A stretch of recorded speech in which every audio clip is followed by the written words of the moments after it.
man who has been on the front lines covering all of this and investigating the backers of these groups, a senior editor at the Post Millennial and New York Times best-selling author of Unmasked: Inside Antifa's Radical Plan to Destroy Democracy, Andy Ngo. Andy, it's great to have you here with us. This is something that you know too well. You were viciously attacked by an Antifa mob in 2019 and at a George Floyd event in 2021.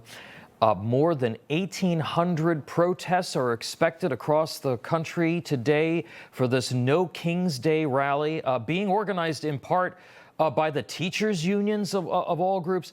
Talk to us about this ecosystem and who's behind it.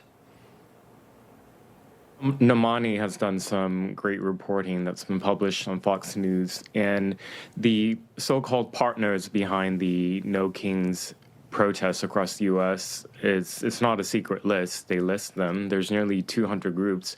Basically, they're all Democrat Party aligned nonprofits, super PACs, activist groups, unions, and they have a partisan agenda. I expect that a lot of the people that are coming out are going to be basically liberal boomers, a lot of the types that you've seen protests around Inauguration Day.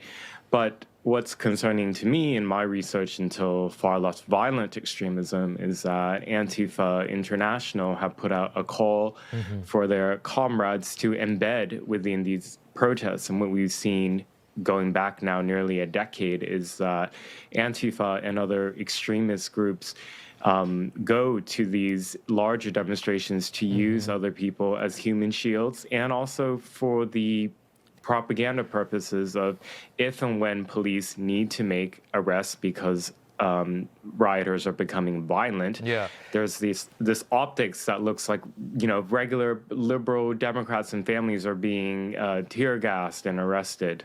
Yeah, Andy, why haven't we figured out, or who's behind Antifa, which is a domestic terrorist organization, and why haven't those folks been found and brought to justice? What's the holdup here? Well, they operate, under deception and autonomously, so they want people to think that they don't exist in an organized form. And unfortunately, there have been high people up in even during the first Trump administration, the head of the FBI at that time kind of downplay the organizational aspect of Antifa. But two, they're protected by a lot of Democrat politicians in the jurisdictions where they've been most violent and most destabilizing are all in liberal jurisdictions. Portland, Oregon, where I'm from, right. Seattle, New York City, et cetera, et cetera. Yeah. One of the NGOs facing federal investigation over possible involvement in the anti-ICE protests is something called the Coalition for Humane Immigrant Rights of Los Angeles. The coalition provides services to illegals. A lot of these groups are getting millions of dollars in federal grants. So many of the groups that are associated with this chaos are also, as you mentioned, nonprofits. Is that something that the Trump administration needs to really look at, to prevent tax-exempt organizations who are involved in this type of political activity getting grants, getting tax breaks that then go toward this chaos?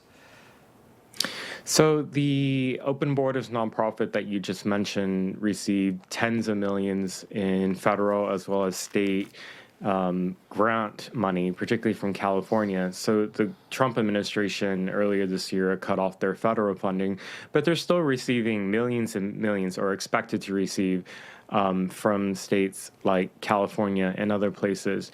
So one question that I'm asked all the time in my reporting is who funds these groups, who funds Antifa? And if you're a taxpayer, you do, either through your state, or when riot suspects end up later suing cities and police departments in liberal jurisdictions, they settle for huge amounts, which are still being paid out to the state, by the way, from the 2020 riots in the tens of millions.